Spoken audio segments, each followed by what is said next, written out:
तो मैंने beginners friendly HTML CSS और जावास्क्रिप्ट की मदद से एक रियल टाइम क्लॉक बनाया हूँ जो बेसिकली बिगिनर्स के लिए होने वाला है, जिसमें मैंने स्टेप बाय स्टेप कोड को समझाया है। ठीक है, इसमें HTML CSS और जावास्क्रिप्ट के 3 अलग अलग वीडियो आएंगे। ठीक है, जिसका लिंक प्लेलिस्ट का मैं डिस्क्रिप्शन में दे दिया हूँ, तो आप लोग चैनल को सब्सक्राइब करें और वीडियो जाके देख ले। तो चलिए पार्ट 1 को स्टार्ट करते हैं। सबसे पहले आपके कंप्यूटर में राइट क्लिक करके न्यू देन फोल्डर में आके आप लोग को नया फोल्डर बना लेना है। ठीक है, तो ये फोल्डर का नाम आप लोग कुछ भी यहाँ पर दे सकते हैं।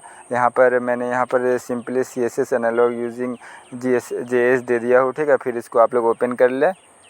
उसके बाद यहाँ पर आप लोग आके जो क्लॉक का जो बैकग्राउंड इमेज है उसको यहाँ पर पेस्ट कर दे। बैकग्राउंड इमेज का लिंक मैं डिस्क्रिप्शन में दे दिया हूँ, आप लोग डाउनलोड करके इस फोल्डर में ला ले।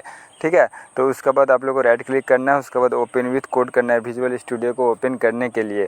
हाँ, तो उसके बाद यहाँ पर देखिए इस फोल्डर में आपका विजुअल स्टूडियो खुल जाएगा और यहाँ पर आप लोग को इमेज तो शो हो जाएगा।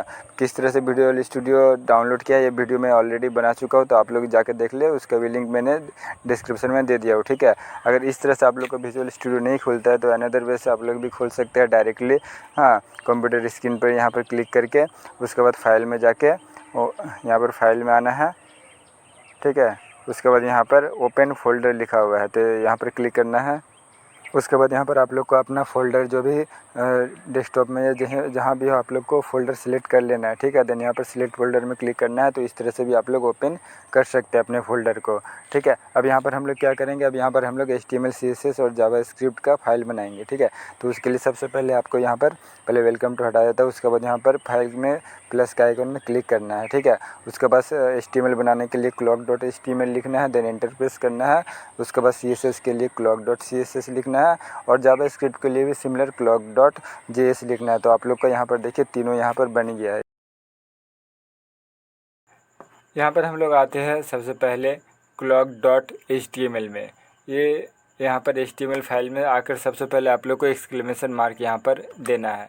ठीक है, तो फिर यहाँ पर आने के बाद आप लोग को यहाँ पर देखने को मिलेगा कुछ मेटा टैग्स। ये मेटा टैग्स बहुत ही इंपॉर्टेंट टैग्स होते हैं। हाँ, तो यहाँ पर आकर आप लोग को यहाँ पर क्लिक कर देना है या फिर इंटर प्रेस कर देना है, तो ऑटोमेटिकली ये यहाँ पर जनरेट हो जाएंगे। ये अगर आप विजुअल स्टूडियो में है तो आप लोग को यही फ़ायदा मिलता है। ठीक है, उसके बाद यहाँ पर देखिए इसको मैं लाइन बाय लाइन आप लोग को इजीली समझा देता हूँ। तो सबसे पहले हम लोग का आता है डॉक टाइप, यानी ये डॉक्यूमेंट टाइप है। HTML का कौन सा वर्जन यहाँ पर यूज़ हो रहा है। यहाँ पर बेसिकली बाय डिफ़ॉल्ट HTML5 यहाँ पर यूज़ हो रहा है। ठीक है, उसके बाद HTML लैंग्वेज यहाँ पर कौन सा यूज़ होगा हम लोग को, तो यहाँ पर इंग्लिश लैंग्वेज यूज़ करेंगे, वही यहाँ पर दिया हुआ है। ठीक है, शॉर्ट फॉर्म में EN में। उसके बाद हम लोग आते हैं हेड के अंदर। हेड के अंदर बेसिकली हम लोग को मेटा टैग्स होते हैं।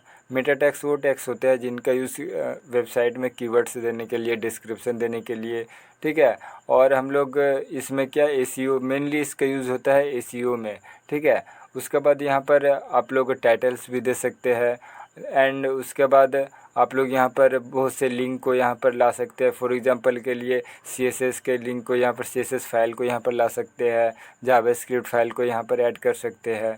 ठीक है, तो ये सब इसी में होता है। सबसे पहले हम लोग आकर यहाँ पर पहले देखते हैं मेटा कैर सेट यानी कैरेक्टर सेट। यहाँ पर UTF-8 कैरेक्टर सेट का यूज़ हुआ है जो अभी वाइडली यूज़ हो रहा है, क्योंकि ये बहुत सी लैंग्वेजेस के कैरेक्टर्स को सपोर्ट करता है। लैंग्वेजेस के लिए फॉर एग्जांपल आप लोग का इंग्लिश हो गया, उसके बाद आप लोग का फ्रेंच हो गया, जर्मनिक हो गया, अरेबिक हो गया, उसके बाद जापानीज़, चाइनीज़, ये सब बहुत सी लैंग्वेज के कैरेक्टर्स को सपोर्ट करता है। साथ ही साथ मैथमेटिकल्स सिम्बल्स जैसे not equals to, sigma, multiplication, division. उसके बाद आप लोग को कुछ डॉलर सिम्बल्स, उसके बाद जैसे करेंसी सिम्बल्स है उसमें डॉलर सिम्बल्स आ गए। ठीक है, उसके बाद पाउंड हो गया, ये सबको सपोर्ट करता है। और साथ ही पंचुएशंस यहाँ पर जैसे आप लोग का हो गया एक्सक्लेमेशन, उसके बाद क्वेश्चन मार्क, ये सब यहाँ पर सपोर्ट करता है। कॉमा हो गया। उसके बाद हम लोग आते हैं नेक्स्ट यहाँ पर मेटा नेम व्यू पोर्ट क्या होता है। ये आप लोग को जो वेब पेज होता है वो डिवाइस के मतलब जैसा आपका डिवाइस रहेगा उसी स्क्रीन के हिसाब से आप लोग को वेब पेज वहाँ पर शो होगा। ठीक है, और ये मतलब विड्थ का इसका एट्रीब्यूट को ये यूज़ करता है। ठीक ठीक है। देखिए यहाँ पर विड्थ है, content width is equal to device width, मतलब डिवाइस का जितना विड्थ रहेगा उस हिसाब से अपने आप को ये ढाल लेगा, ठीक है, और आपको दिखाएगा आपकी स्क्रीन के हिसाब से। उसके बाद इनिशियल स्केल, यहाँ पर इसका मतलब हुआ कि जब आपका वेबसाइट फर्स्ट टाइम कहीं भी किसी भी स्क्रीन पर लोड होगा तो उसका जूम कितना होगा, तो यहाँ पर 1.0 है जो नॉर्मल रहता है। हाँ, उसके बाद यहाँ पर देखिए टाइटल में आ जाता है। टाइटल में यहाँ पर जो आप लोग को यहाँ पर ऊपर में जो आप लोग को शो होता है टाइटल, वेबसाइट के टाइटल में, फॉर एग्जांपल के लिए मैं यहाँ पर अभिनंदन अपना नाम लिख देता हूँ, ठीक है।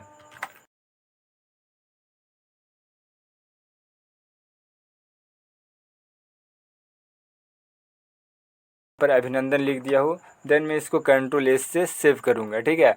उसके बाद अगर आप लोग यहाँ से राइट क्लिक करके ओपन विथ लाइव सर्वर से आप लोग इसको ब्राउज़र में इस पेज को खोल सकते हैं। अगर लाइव सर्वर इंस्टॉल नहीं किया है तो आप लोग यहाँ से एक्सटेंशन से जाकर सर्च करके डाउनलोड कर सकते हैं। नहीं तो आप लोग डायरेक्टली जो फाइल को दिखाए थे यहाँ पर HTML5 फाइल अपने आप जनरेट हो जाएगा, तो यहाँ पर आप लोग डबल क्लिक कर सकते हैं, ठीक है। तो ये आप लोग का वेब पेज ओपन होगा। तो देखिए हमारा वेब पेज यहाँ पर ओपन हो गया है।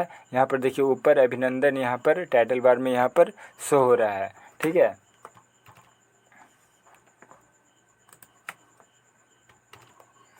मैं यहाँ पर 2 स्क्रीन इधर कर दे रहा हूँ, ठीक है। उसके बाद हम लोग यहाँ पर आते हैं बॉडी में। बॉडी बेसिकली क्या होता है, इसके अंदर हमारा कंटेंट रहता है, ठीक है, जो हम लोग का वेब पेज पर शो होगा। उसके बाद हम लोग और एक टैग को यहाँ पर देखते हैं जिसका नाम हम लोग डिव है, यानी डिवीज़न, ठीक है। यहाँ पर डिव मैं इसे लिखता हूँ, ठीक है। उसके बाद यहाँ पर इसको क्लोज कर देता हूँ, ठीक है। ये डिव मतलब डिवीज़न बेसिकली इसका यूज़ हमारे मतलब बिल्डिंग ब्लॉक्स बोल सकते हैं या फिर वेबसाइट को स्ट्रक्चर प्रदान करने में इसका यूज़ होता है। हाँ, उसके बाद हम लोग यहाँ पर आते हैं। यहाँ पर आकर थोड़ा मैं यहाँ पर CSS को यहाँ पर ऐड कर लेता हूँ। जैसे इसका मतलब हुआ कि हमारा जो ये रिलेशन है ये किस टाइप का है, ठीक है। ये जो इस लिंक जो यहाँ पर इसको देंगे वो किस टाइप का रहेगा, ठीक है। इसका पर्पस क्या रहेगा, मतलब तो यहाँ पर बेसिकली स्टाइल पर हम लोग देंगे HTML में, ठीक है। इसकी मदद से हम लोग CSS की मदद से तो वही यहाँ पर लिख रहे हैं, ठीक है। तो यहाँ पर पर्पस होगा स्टाइल देने में, और नेक्स्ट हम लोग यहाँ पर क्या करेंगे, उसका रेफरेंस देंगे, ठीक है। यहाँ पर जो clock.css है वो अब यहाँ पर ऐड हो चुका है, ठीक है, जिसका काम क्या होगा, स्टाइल देने में होगा, ठीक है। हमारे जो यहाँ पर रहेंगे स्ट्रक्चर बनाएंगे उसको। बेसिकली इसका फुल फॉर्म है हाइपर टेक्स्ट रेफरेंस, ठीक है। उसके बाद हम लोग यहाँ पर नेक्स्ट आते हैं। अब हम लोग क्या करेंगे, जावास्क्रिप्ट को यहाँ पर ऐड करेंगे। तो ये हम लोग का 2 यहाँ पर ऐड कर दिए। हाँ, यहाँ पर स्क्रिप्ट सोर्स हम लोग का क्या है, clock.js। तो आई होप ये सब आप लोग को अच्छी तरह से समझ में आ गया होगा लाइन बाय लाइन। अब हम लोग यहाँ पर क्या करते हैं, अपने जो क्लॉक होता है उसको बनाना स्टार्ट करते हैं। तो सबसे पहले यहाँ पर डिव के अंदर क्या देंगे, एक ID देंगे, ठीक है। ID इज इक्वल टू, पहले मैं तो लिख लेता हूँ तो आप लोग को मैं उसके बाद समझा दूंगा, ठीक है। डिव पर हम लोगों ने क्या बनाया है, एक तो डिव क्लॉक कंटेनर बनाया है। ये जो ID है क्लॉक कंटेनर, इसका अंदर ये सब यहाँ पर आ रहा है, ठीक है। ये देखिए ये जो डिव है क्लॉक कंटेनर का, ये यहाँ पर ख़त्म हो रहा है, मतलब ये इसके अंदर ये सब आ रहा है, ठीक है। हम लोग डायरेक्टली कोई भी चेंजेस अगर करना चाहेंगे आवर, मिनट और सेकंड के हैंड पर, मतलब जो क्लॉक का काटा होता है घड़ी का, उसके ऊपर सभी में सेम तरह का चेंजेस तो ये ID लेके कर सकते हैं, ठीक है। और अगर हम लोग चाहेंगे कि अगर अलग अलग सबको में चेंजेस करें तो यहाँ पर ये लोग का अलग अलग यहाँ पर ID हम लोगों ने यहाँ पर दे दिया है, ठीक है। देखिए हम लोग यहाँ से क्लास से भी करना चाहते हैं, अगर कोई भी क्लास लेके करेंगे तो यहाँ पर कोई एक क्लास का नाम दे देंगे, उसके अंदर हम लोग ये सब में अगर सेम तरह का चेंजेस करना चाहते हैं तो वो भी हम लोग यहाँ पर कर सकते हैं, ठीक है। ये मैं आगे आप लोग को बता दूँगा, ठीक है। तो यहाँ पर बेसिकली आप समझ के रखिए, यहाँ पर मैंने आवर का जो काटा रहता है घड़ी का उसका ID दे दिया है, ठीक है। यहाँ पर इसका भी मिनट का और सेकंड का, और एक क्लास दे दिया है, तीनों का एक ही क्लॉक हैंड दे दिया हूँ मैं, ठीक है। तो आज के वीडियो में इतना ही, बस आगे हम लोग देखेंगे हम लोग clock.css को हम लोग देखेंगे, ठीक है, जिसके अंदर हम लोग अपने घड़ी को बनाएंगे। और आप लोग को यहाँ पर घड़ी को यहाँ पर क्या करेंगे, ये पहले सेव कर लेता हूँ। यहाँ पर हम लोग इमेज को यहाँ पर घड़ी का यहाँ पर लाएंगे, किस तरह से उसका स्ट्रक्चर होगा ये सब यहाँ नेक्स्ट वीडियो में हम लोग बनाएंगे, ठीक है। तो चैनल को सब्सक्राइब जरूर करें, ठीक है, और वीडियो के साथ बने रहें।